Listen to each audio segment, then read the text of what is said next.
जय माता दी।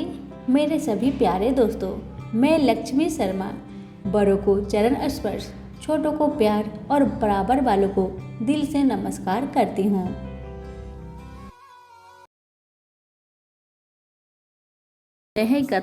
यह कथा श्री पद्म पुराण से ली गई है। प्राचीन समय में महिष्मत नाम एक राजा चंपावती नाम की प्रसिद्ध नगरी में राज करता था। यद्यपि वह बड़ा ही दयालु तथा धार्मिक प्रवृत्ति का था, लेकिन उसके 5 पुत्रों में सबसे बड़ा लुम्पक नामक पुत्र बहुत पापी और दुराचारी था। वह हमेशा मदिरापान, चोरी करता, पर स्त्री गमन, झूठ बोलना जैसे बुरे कर्मों में लिप्त रहता था।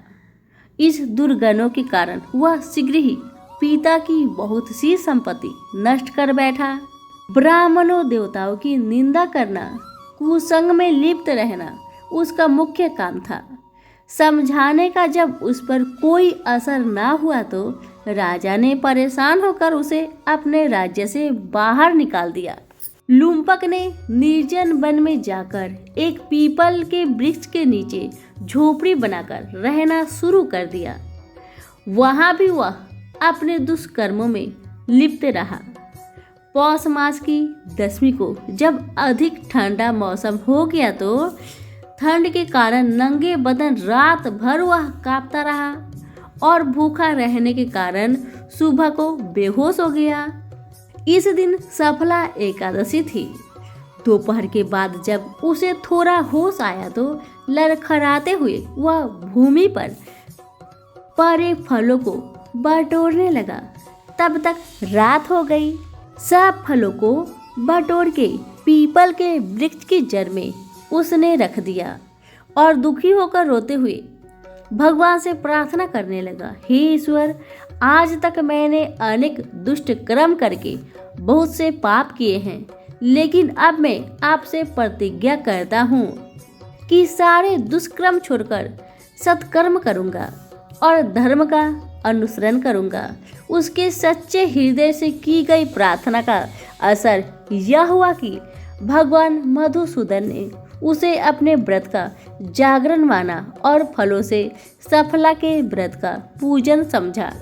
व्रत के प्रभाव से उसके सारे पाप नष्ट हो गए। उसी पुण्य से सूर्योदय के समय एक दिव्य घोड़ा आ पहुंचा और आकाशवाणी हुई, हे राजकुमार, सफला एकादशी के प्रभाव से भगवान वासुदेव प्रसन्न हुए, इसलिए तुम्हें राजयोग की पूरा प्राप्ति होगी। ऐसा सुनकर वह घोड़े पर सवार होकर अपने पिता के राज्य पहुंचा। पिता प्रसन्न होकर राज्य की बागडोर उसे सौंप दी। भगवान कृष्ण की कृपा से उनकी स्त्री पुत्र भी सुंदर थे। वृद्ध अवस्था के अंत में वह मृत्यु को प्राप्त हो विष्णु लोक में पहुंचा और वहां के सुख भोगने लगा। तो सभी प्रेम से बोलिए, विष्णु भगवान की जय हो, श्री कृष्ण भगवान की जय हो। एक गांव में एक पति पत्नी रहा करते थे। उनका भी नया नया विवाह हुआ था और पत्नी अपने मायके गई हुई थी। पति भी अच्छे अच्छे कपड़े पहनकर अपने पत्नी को लेने जा रहा था। 11 का दिन था। रास्ते में एक नदी में एक गाय पानी पीते पीते पानी की गहराई में चली गई। अब तो गाय डूबने लगी। तभी उसे वह आदमी दिखाई दिया। गाय ने कहा, भाई, मुझे पानी से निकाल दो, नहीं तो मैं डूबकर मर जाऊंगी। उसने कहा, नहीं नहीं, मैं ससुराल जा रहा हूँ, मेरे कपड़े गीले हो जाएंगे, मैं तुम्हें अभी नहीं निकालूंगा।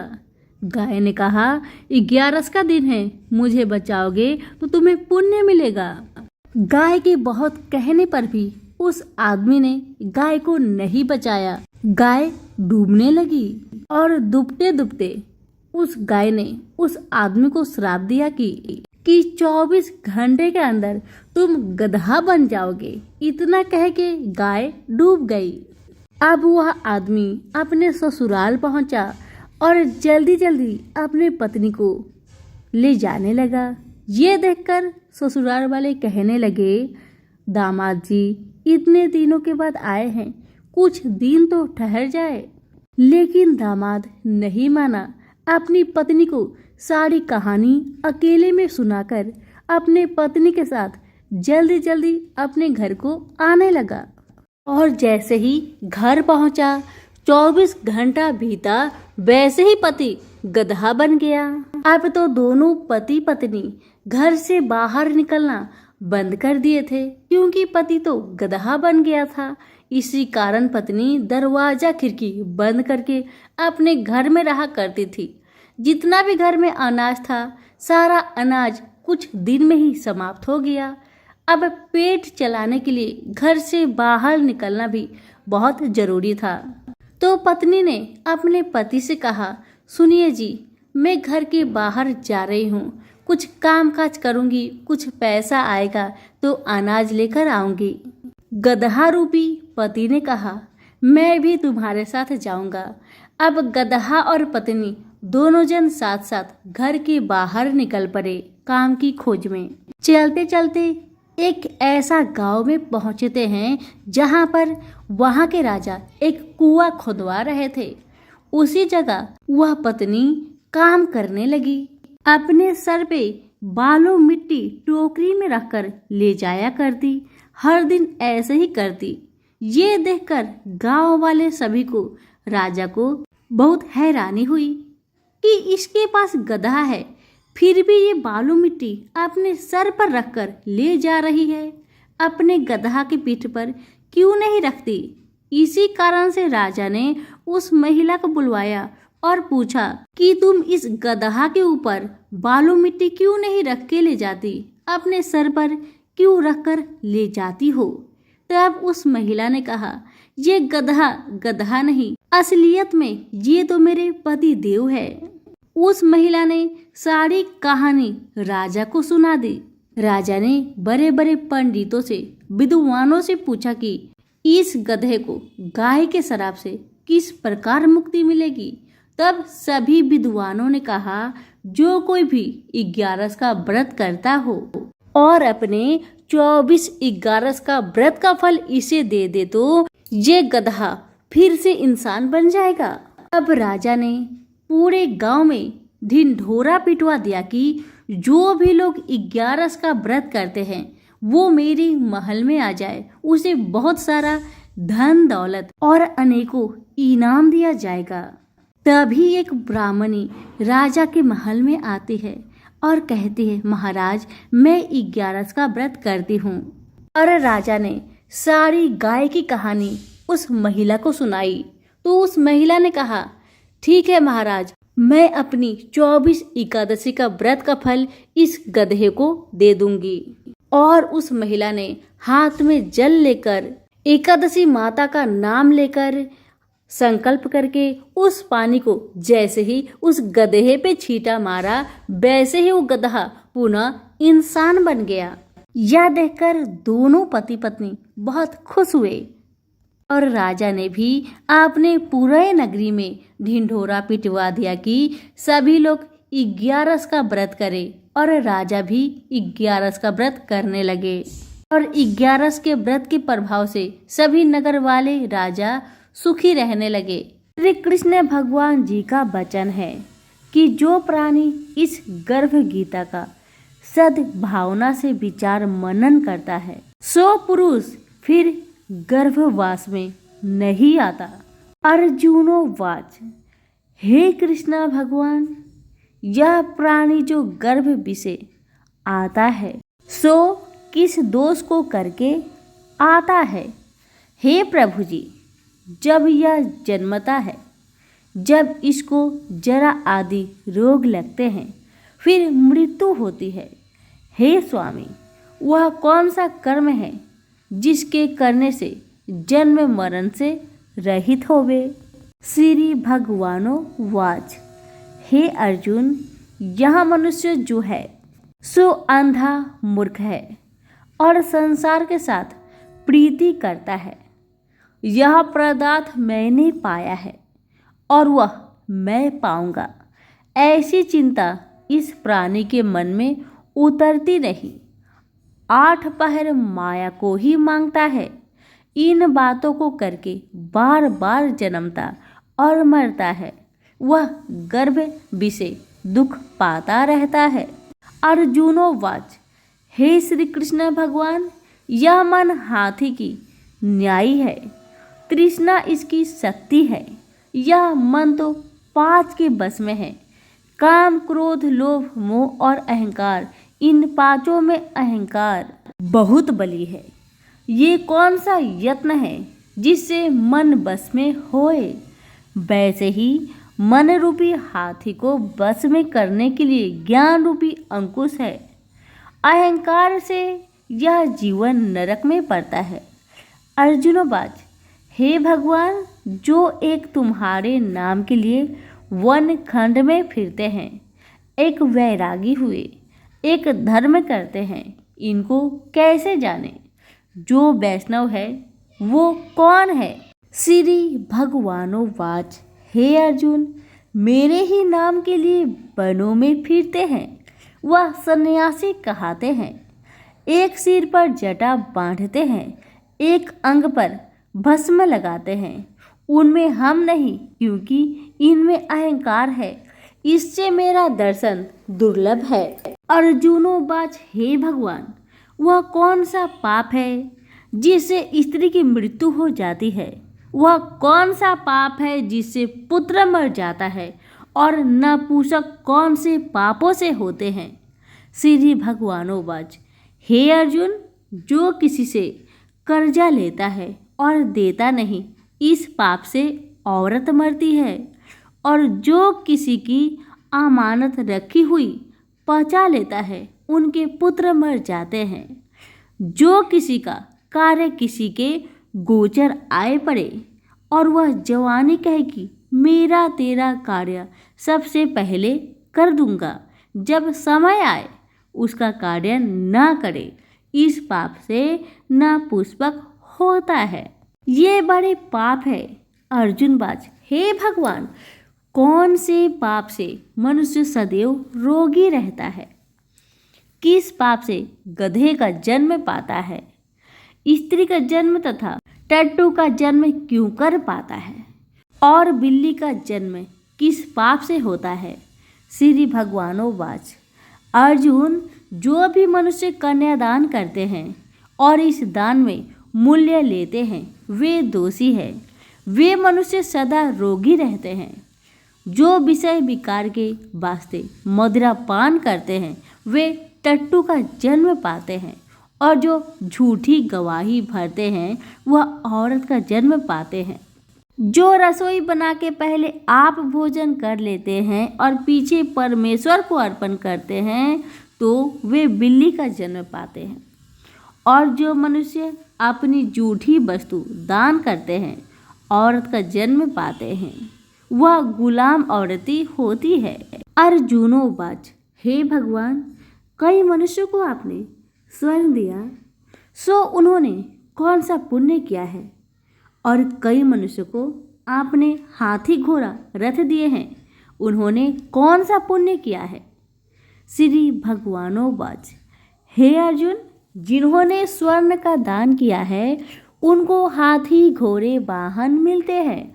जो परमेश्वर के निमित्त कन्यादान करते हैं, सो पुरुष का जन्म पाते हैं।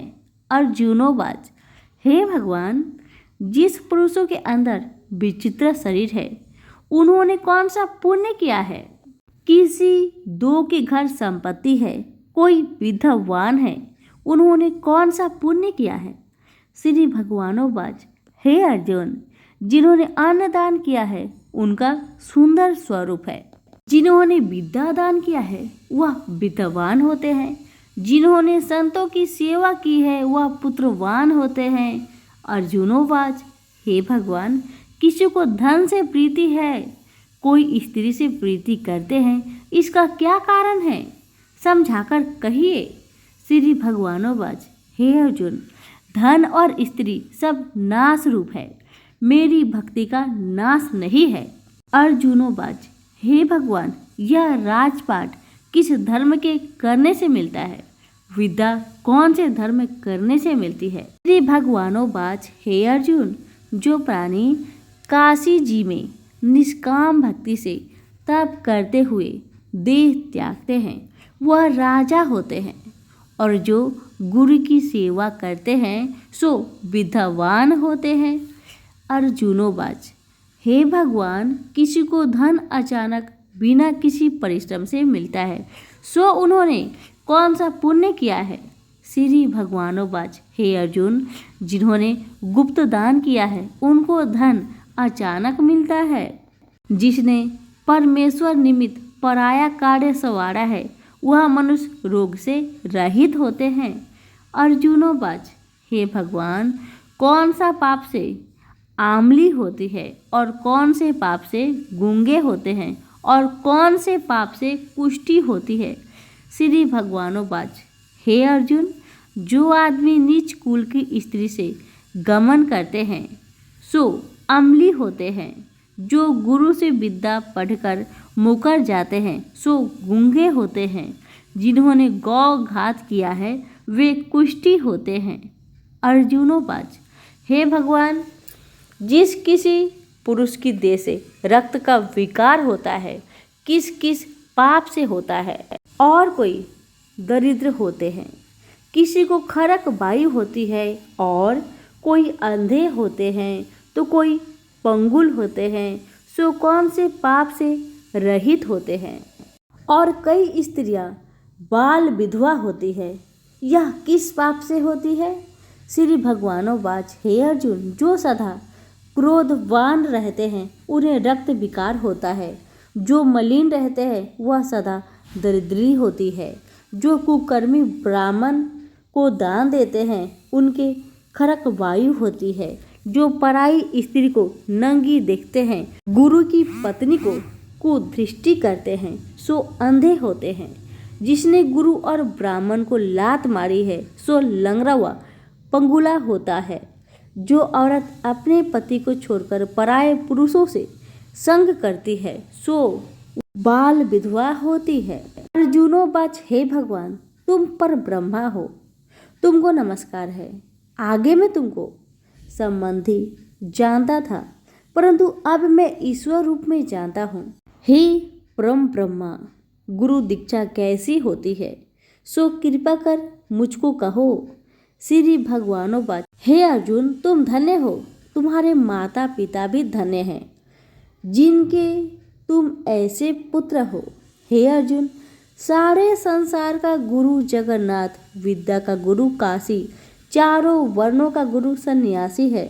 सन्यासी उसको कहते हैं जिन्हें सबका त्याग करके मेरी प्रति मन लगाया हो, सो ब्राह्मण जगत गुरु है। हे अर्जुन, यह बात ध्यान देकर सुनने की है। गुरु कैसा करे? जिसने सब इंद्रियां जीती हो, जिसको सब संसार ईश्वरमय नजर आता हो और सब जगत से उदास हो। ऐसा गुरु करे जो परमेश्वर को जानने वाला हो और उस गुरु की पूजा सब तरह से करे। हे अर्जुन, जो गुरु काम भक्त होता है और जो प्राणी गुरु की पूजा सब तरह से करे। हे अर्जुन, जो गुरु का भक्त होता है और जो प्राणी गुरु के सम्मुख होकर भजन करते हैं उसका भजन करना सफल है। जो गुरु से विमुख है उनको सप्त ग्राम मारे का पाप है। गुरु से विमुख प्राणी दर्शन करने योग्य नहीं होते। जो गृहस्थी संसार में गुरु के बिना वह चांडाल के समान है। जिस तरह मदिरा का भंडार हो उसमें जो गंगा जल है सो अपवित्र है, इसी तरह गुरु से विमुख का भजन सदा अपवित्र होता है। उसके हाथ का देवता भी नहीं लेते, उसके सब कर्म निष्फल है। कुकर, शुकर, गंधर्व, काक, ये सबकी सब योनि में बड़ी खोटी योनि है। इन सब से यह मनुष्य खोटा है जो गुरु नहीं करता। गुरु बिना गति नहीं होती, यह अवश्य नरक को जाएगा। गुरु दीक्षा बिना प्राणी के सब कर्म निष्फल होते हैं। हे अर्जुन, जैसे चारों वर्णों को मेरी भक्ति करना योग है, तैसे गुरु धार के गुरु की भक्ति करना योग है। जैसे गंगा नदियों में उत्तम है, सब व्रतों में एकादशी का व्रत श्रेष्ठ है, वैसे हे अर्जुन शुभ कर्मों में गुरु सेवा उत्तम है। गुरु दीक्षा बिना प्राणी पशु योनि पाता है। जो धर्म भी करता है सो पशु योनि में फल भोगता है, 84 योनियों में भ्रमता रहता है। अर्जुनो बच, हे श्री कृष्ण भगवान, गुरु दीक्षा क्या वस्तु है? श्री भगवानो बच, हे अर्जुन, धन्य जन्म है तेरा जिसने यह प्रश्न किया है, तू धन्य है। गुरु दीक्षा के 2 अक्षर है। हरिओम इन अक्षरों को गुरु कहता है। यह चारों वर्णों को अपनाना श्रेष्ठ है। हे अर्जुन, जो गुरु की सेवा करता है उस पर मेरी प्रसन्नता है। वह 84 से छूट जाएगा, जन्म मरण से रहित हो नरक नहीं भोगता है। गुरु की सेवा करता है उसको कई अश्वमेघ यज्ञ के पुण्य का फल मिलता है। गुरु की सेवा मेरी सेवा है। हे अर्जुन, हमारे तुम्हारे संवाद जो पढ़ेगा सो गर्भ के दुख से बचेगा, 84 कट जाएगी। इससे इस पाठ का नाम गर्भ गीता है। श्री कृष्ण भगवान जी के मुख से अर्जुन ने श्रवण की है। गुरु दीक्षा लेना उत्तम कर्म है। उसका फल है कि नरक से वह 84 से जीव बचा रहता है। भगवान बहुत प्रसन्न होते हैं। सभी प्रेम से बोले श्री कृष्ण भगवान की जय। सभी प्रेम से बोले तुलसी माता की जय हो। तुलसी विवाह के संबंध में प्राचीन ग्रंथों में कई कथाएं दी गई है। एक अन्य कथा के अनुसार एक परिवार में ननद भाभी रहती थी। ननद अभी कंवारी थी। वह तुलसी की बड़ी सेवा करती थी, पर भाभी को यह सब फूटी आँख नहीं सुहाता था। कभी कभी तो वह गुस्से में कहती कि जब तेरा विवाह होगा तो तुलसी ही खाने को दूंगी तथा तुलसी ही तेरी दहेज में दूंगी। यथा समय जब ननद की शादी हुई तो उसकी भाभी ने बारातियों के सामने तुलसी का गमला फोड़कर रख दिया। भगवान की कृपा से वह गमला स्वादिष्ट व्यंजन में बदल गया। गहनों के बदले भाभी ने ननद को तुलसी की मजरी पहनने दी तो वह सोने के आभूषणों में बदल गई। वस्त्र के स्थान पर तुलसी का जनेऊ रख दिया तो वह रेशमी वस्त्रों में बदल गया। ससुराल में उसके दहेज आदि के बारे में बहुत बड़ाई हुई। इस पर भाभी को बड़ा आश्चर्य हुआ और तुलसी जी की पूजा का महत्व उसकी समझ में आ गया।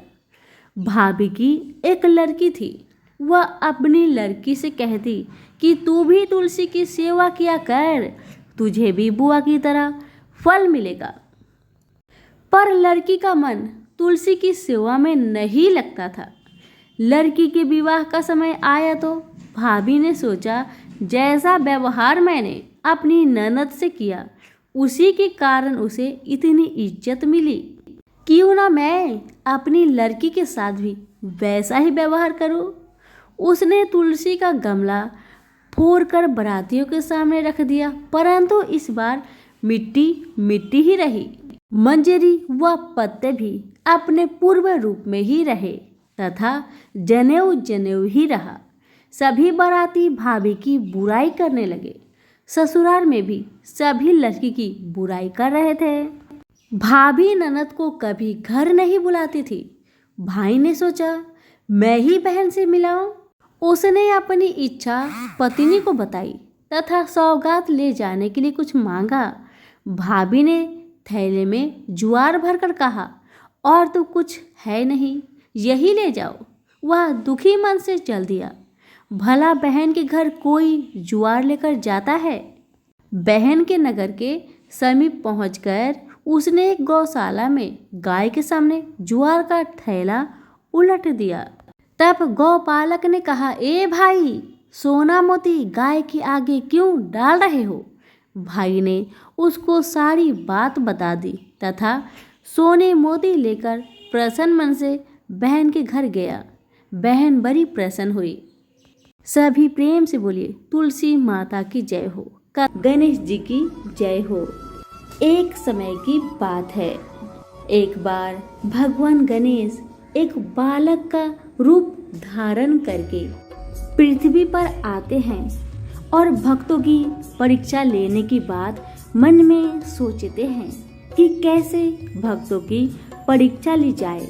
बहुत सोच विचार करने के बाद भगवान बालक रूपी बच्चे का भेष में एक चुटकी चावल और एक चम्मच दूध लेकर लोगों के घर घर घूमने लगे और कहने लगे, कोई मेरे लिए खीर बना दो, कोई मेरे लिए खीर बना दो। जब गांव के लोग उस बालक के हाथ में एक चुटकी चावल और एक चम्मच दूध देखते तो उन पे हंसने लगते कि कैसे एक चुटकी चावल और एक चम्मच दूध से खीर बन पाएगी।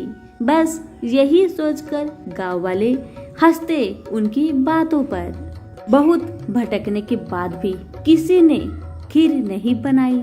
आखिर एक गांव में एक बूढ़ी माई रहती थी। उनको उस बालक पर दया आ जाती है और वही बूढ़ी माई बालक से कहती है, बेटा ओ बेटा लाओ, मैं तुम्हारे लिए खीर बना देती हूँ।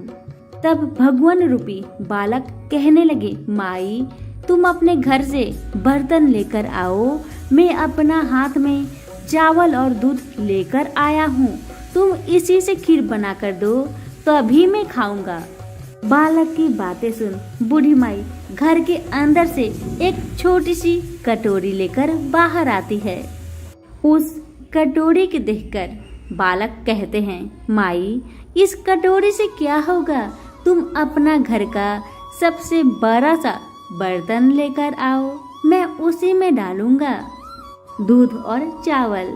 बूढ़ी माई मन में सोचती है, इस बच्चे के बात रख लेती हूँ, इसकी खुशी के लिए बड़ा बर्तन ला देती हूँ। आखिरकार बूढ़ी माई अपना घर का सबसे बड़ा बर्तन लेकर घर के बाहर आती है।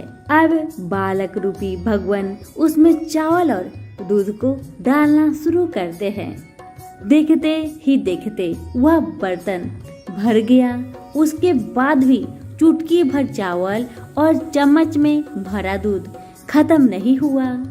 तब बूढ़ी माई अपने घर के सारे बर्तन बाहर ले आई।